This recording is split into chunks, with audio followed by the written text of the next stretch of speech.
thing on? What's going on, everybody? Today we're going to be talking about the 3 vital steps that you need to take before shooting your first podcast. Number 1, and this might be fairly obvious, is going to be your recording setup. So this is going to involve the type of space that you're in, whether it's a small room, a basement, somebody's garage. What you want to do is make sure that there's not a crazy amount of reflections in the room. So you can cut down on that echoey, kind of reverby sound that you might be getting out of some of the microphones or camera equipment that you're using, just by making sure that you're using maybe a carpeted room, something that has some furniture in it, chairs, couches, things on the walls. As a last resort, what I would do is use a little bit of acoustic treatment. So it's going to cost a little bit of money, but I would rather you spend the money on trying to make the room sound a little bit better to get a better production in the long run. There are a couple different options that you could do. You can buy fairly inexpensive foam on Amazon and just stick them in the corners to eliminate corner reflections. You can also put them behind people so that you're not getting reflections off of a wall into a microphone.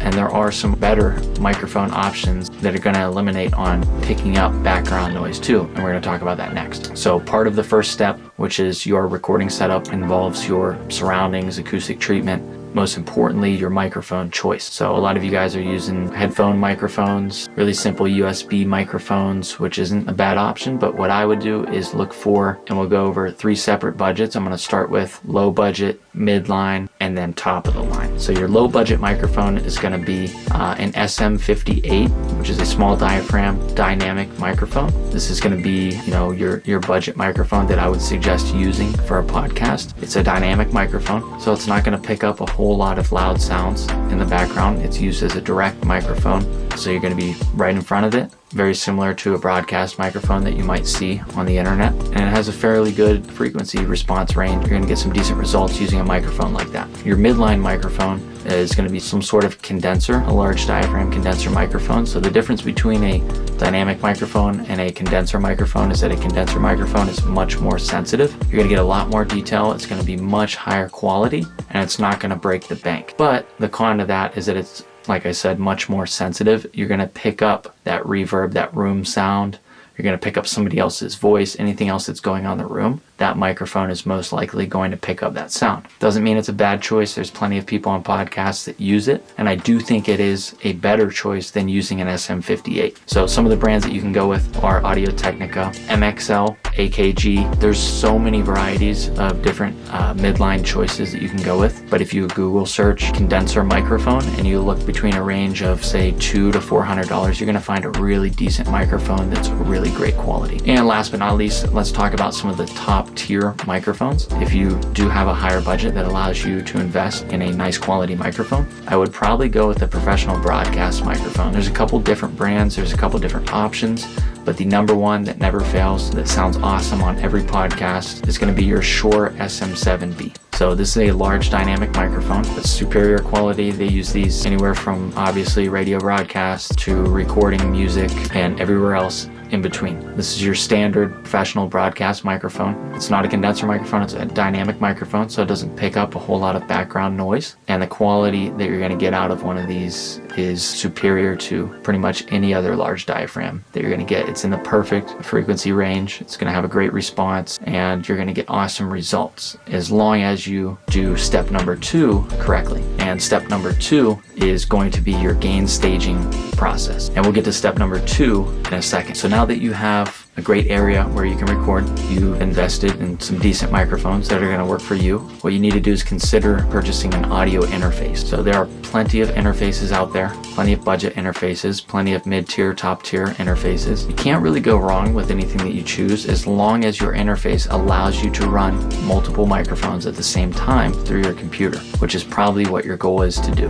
When you're in a podcast environment, you're having a conversation with somebody, you're usually going to have 2 or 3 microphones going at the same time. The issue is that your computer's sound card doesn't allow multiple microphones to be recorded simultaneously. Now there are loopholes around this. There's a way to run a stereo cable or USB through your sound card, in which case you could run one channel left, one channel right. It's very possible to do. More often than not, your computer will cut audio in and out when one person's talking, so it's very difficult to try to get around that. My suggestion is to invest in a decent interface that's going to allow you to run several inputs at the exact same time without interfering with each other all simultaneously. Personally, I recommend purchasing a Focusrite or PreSonus interface. They are budget interfaces that are very reputable, and you don't need a massive interface that's going to have 32 inputs and 20 outputs. So if you have 4 inputs, or if you have 4 microphone channels, you're going to need a 4 input interface. If you only have 2 or 3, you may only need a 2 input interface. So definitely look into buying a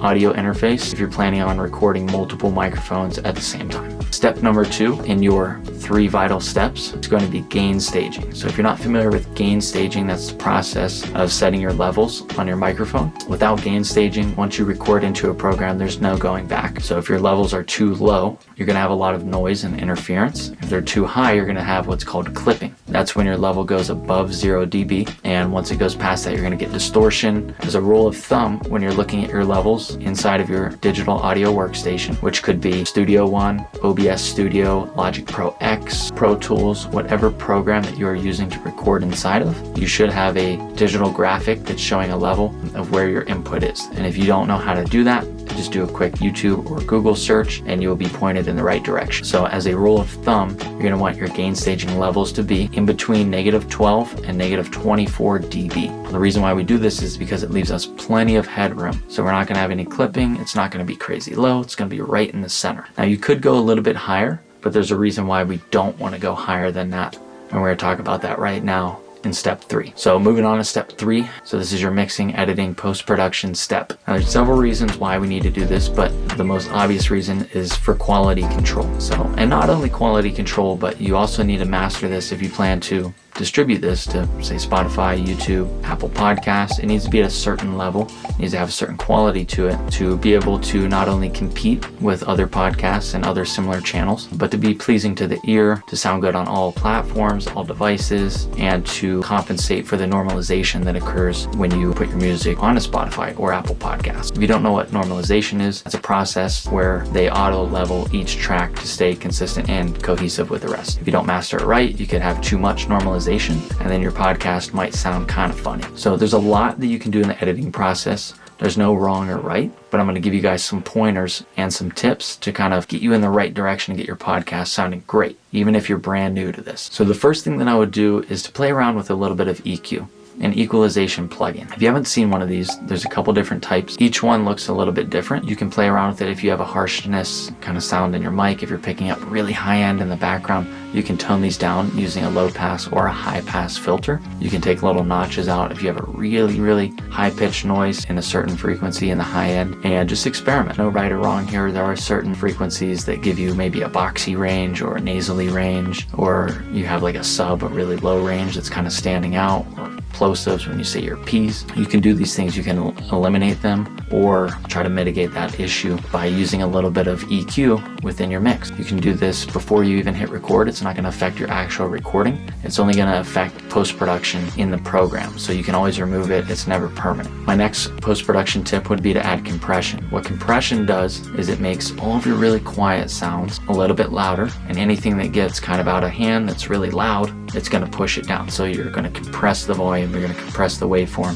so that it stays really equal within your mix. There's a lot of different parameters. You have your ratio, your threshold, your knee, your attack, and your release. Just to start out with, don't really need to play with attack and release. Go for a medium attack, which is how fast your compressor turns on.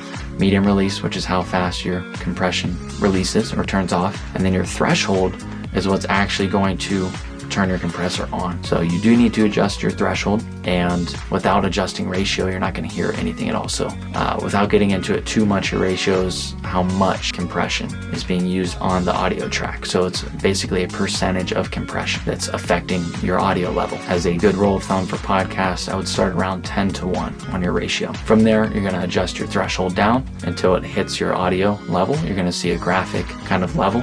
You can adjust your audio down until it hits that level, and you're looking for anywhere from -6 to -10 decibels of audio reduction.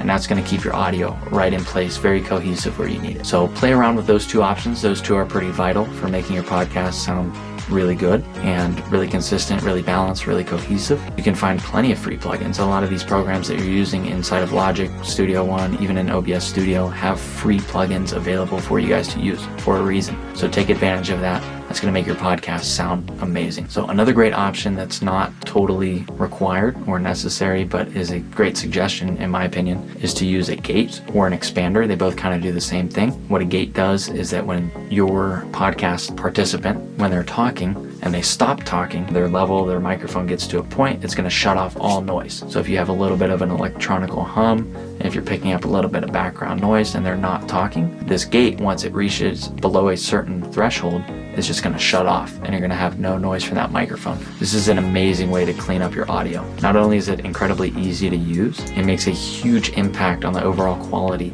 of your podcast, especially if you're using multiple microphones that are all picking up background noise at the same time. So experiment with those and you'll be in good shape and on your way. Last but not least, I'm going to talk about what you should do before distributing your podcast or uploading to YouTube, and that's going to be your mastering side. Within mastering, especially for a podcast, and especially when I do podcasts, I'm mostly worried about the level. So within the mastering chain, I may throw in a little bit of EQ, I may throw in a little bit of compression, but what I'm mostly worried about is the level. So each platform has a different level requirement, which kind of makes it tough. Sometimes you have to do multiple bounces or multiple exports of your file before uploading. I use a couple different plugins for this, but the plugin that's going to work for you, and that's what's mostly used last in the chain for podcasts, is going to be some sort of limiting plugin or a limiter. Now, if you haven't heard of that, it's extremely similar to a compressor, although we're not going to compress as hard. We're only going to add a little bit of compression to it or have a lower gain reduction on our limiter. But instead of allowing some of the audio to pass through like a compressor would, a limiter shuts the audio off at a certain point. So what this allows us to do is push our audio up, but not allow it past a certain point. So I would only recommend maybe taking off 2 or 3 decibels of reduction in this phase. And for your separate streaming services, I'm going to leave that up to you guys to do your research and figure out which streaming platforms require what kind of levels. But within your DAW, your digital audio workstation, you should be able to see where your levels are at least in a decibel perspective. Some streaming platforms require you to level your tracks up to an LUFS, which is an average loudness meter. It's a different type of metering system. Spotify usually is at -14 LUFS, and YouTube recommends in between -12 and -16 LUFS. But as a general rule of thumb, you're always in good shape on YouTube as long as you're in between that -6 and -12 decibels. In the post-production phase, when you're done editing and done adding your mixing plugins, and you go to your mastering fader, as long as your audio is bumping in between -6 and -12, you're set for YouTube. So what I would do inside of the limiter is to raise my gain as much as I could without over compressing. So you don't want your level to be hard right here. You want it to move a little bit. That's called having dynamics. So as long as you're within -12 and -6, it's okay if it drops a little bit below. It's okay if it spikes all the way to the top, but as long as it's in between that range, you're pretty much good to go. Same thing for Spotify. Watch the level. There's plenty of plugins. There's plenty of YouTube videos. Do a Google search, read an article of how to get it into that -14 LUFS range. Other than that, I wish the best of luck to you guys. Those are my top 3 vital tips and vital steps that I recommend you should take before starting your first podcast. So if you like the video, give me a thumbs up and subscribe because I have a lot more videos just like this, and I hope to see you guys in the future. Thanks for watching.